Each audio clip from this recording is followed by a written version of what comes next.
yourselves. I want to do this. Let's call out each country one at a time. One at a time. Nigeria.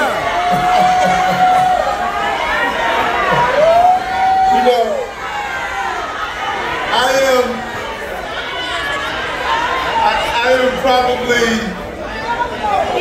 the only man in this history that has been to Africa, I think 6 or 7 times, From the southern part to east to west. And my travels to Africa has been inspirational, energetic, and it was in a moment to connect.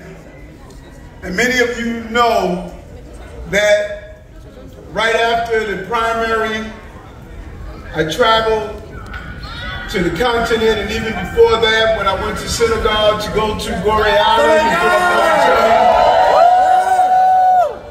and I felt the energy and the spirit of our ancestors.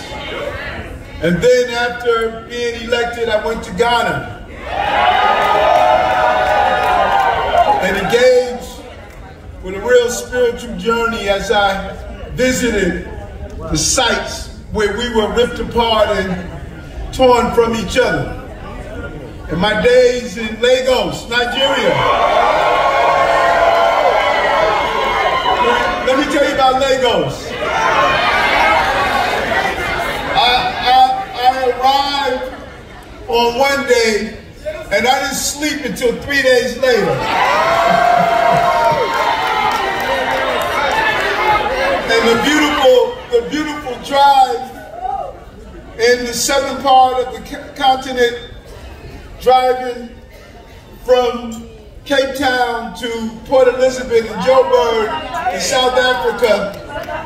Just each time I visited from the northern Morocco and going over across to the east in Egypt. Each time I visited there, I walked away with something special. And that's the next journey. Next journey. I'm going to do a tour of the continent. And during UNGA, my sister Asada brought in many of the presidents. And we have met with your dignitaries and leaders and just reconnected ourselves. This is the moment. Africa has such a significant moment in this period of time. And I know that I'm American, but I never get it mixed up. I'm African. I'm African. And during hard times, when I traveled throughout the diaspora that's here in New York, I was up in church with the members of the Ghana community this weekend. That love and inspiration is authentic and real.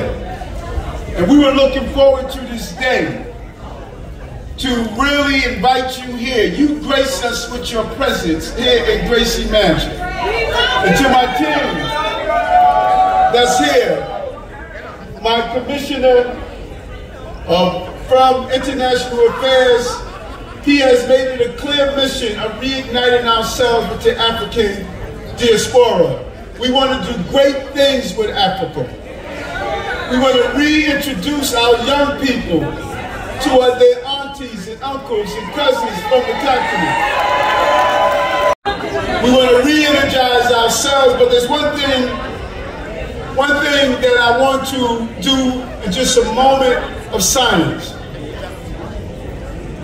Ambassadors come in many levels.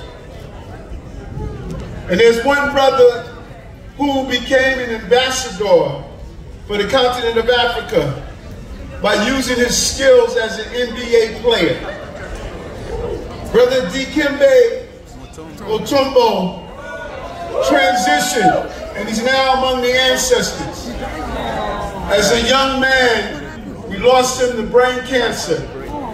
And I just want to take a moment, because he lifted up the continent when he got on that basketball court, and he never let people forget that he was African. And his benevolence and his loss will be missed. But if we could just take a moment to acknowledge him among the ancestors today.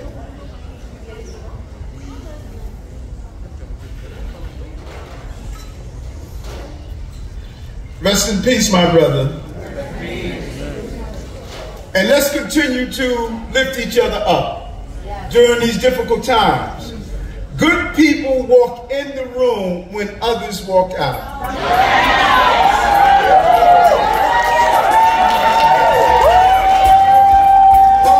Hard times is like a filtering system. It moves all that dead weight from around you, and it allows the true spirit to emerge among you. So I thank you. I always remind people, when I was 13 points behind in the poll for mayor, I went to see some of the chieftains and some of our leaders, and they did that little magic. And we went from being behind to being in front. So right now, I want you to do your little magic. As we deal with all the issues going on, and we're going to continue to move this city forward. We lived up to what we promised. We lived up to making the city an equitable and fairer city for everyone, no matter where you come from. And we're going to continue to do that. I love you. I thank you. Keep me